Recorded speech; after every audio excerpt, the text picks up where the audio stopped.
How to make vegan brownies.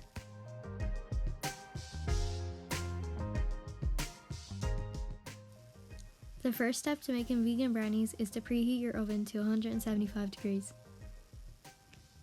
Next, mix 2 tablespoons of flax seeds and 6 tablespoons of water in a bowl, then place it in the fridge for 20 minutes to make flax eggs.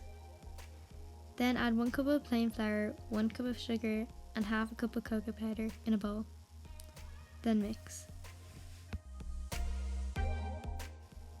Next, add 1 cup of almond butter and the flax eggs that we made previously.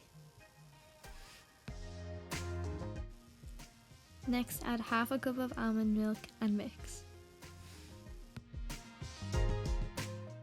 Add your vegan dark chocolate chips and pour the batter into a pre-lined brownie tray.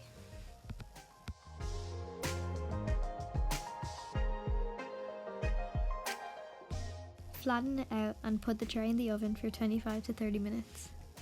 Then let the brownies cool and you're all done.